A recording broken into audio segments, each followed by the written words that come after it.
అటు బాబు సారుకు ఆ తలకాయ నొప్పి అయితే ఇటు అంతకంటే ఎక్కువ తలకాయ నొప్పులు ఉన్నాయి జనసేనాని పవన్ సార్కు. ఆడ బాబు సార్ ఎట్లయితే చేతుల తలకాయ నొప్పులు తెచ్చుకుంటున్నాడో పవన్ సార్ కూడా గట్లనే ఆయననే లేని పంచాదులు తయారు చేసుకున్నాడు అని అంటున్నారు కొందరు కార్యకర్తలు. మరి పవన్ సార్కి వచ్చిన గా తలకాయ నొప్పి సంగతి ఏందో కూడా అరుచుకుని వద్దాం పాండ్రి.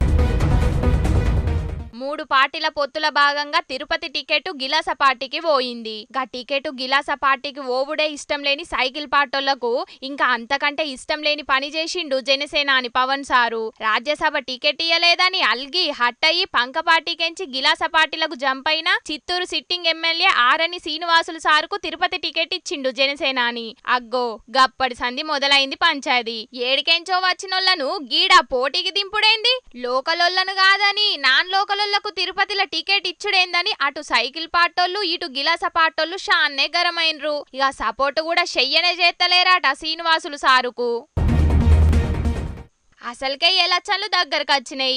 అటు జగనన్న బస్సు యాత్రలు చేసుకుంటా సిద్ధం సభల్లో స్పీచ్లు దంచి కొడుతున్నాడు. ఇటేమో కూటమిల సీట్ల పంచాయతీలే నడుస్తున్నాయి. గిట్లయితే మొదటికే మోసం వత్తదని తిరుపతిలున్న సైకిల్ పార్టీ గిలాస పార్టీ లీడర్లు కార్యకర్తలతోటి కూసున్నాడు జనసేనాని పవన్ సారు.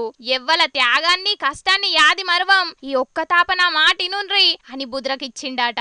ఇక బాబు సారు తోటి మాట్లాడినాకనే తిరుపతి టికెట్ పంక పార్టీకేంచి వచ్చిన ఆరణి శ్రీనివాసులు సారికి ఇచ్చిన అని చెప్పుకొచ్చిండట సైకిల్ పార్టీలతోటి.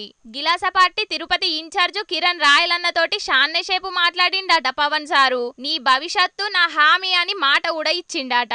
అటు సైకిల్ పార్టీ మాజీ ఎమ్మెల్యే సుగుణమ్మ తోటి కూడా మాట్లాడి ఆమెను కూడా బుద్రకిచ్చిండు పవన్ సారు. పంచాయతీలన్నీ ఇడిచిపెట్టి ఆరణి శ్రీనివాసుల సారును గెలిపించేతందుకు ప్రచారం చేస్తాం అని పవన్ సారుకు మాట ఇచ్చిండట 2 పార్టీల లీడర్లు. ఇక ఇప్పటికైతే తిరుపతి పంచాయతీ ఓడిచింది గాని తీసుకున్న 21 సీట్లల్లా ఏరే పార్టీకెంచి వచ్చినోళ్ళకే టికెట్లు ఇచ్చుకుంటా పోతే మరిగా ఫస్ట్ కెంచి గిలాసను పట్టుకొని ఉన్నోళ్ళ పరిస్థితి ఏంది అని అనవట్టిండ్రు గీ ముచ్చటిన్న కొందరు జన సైనికులు.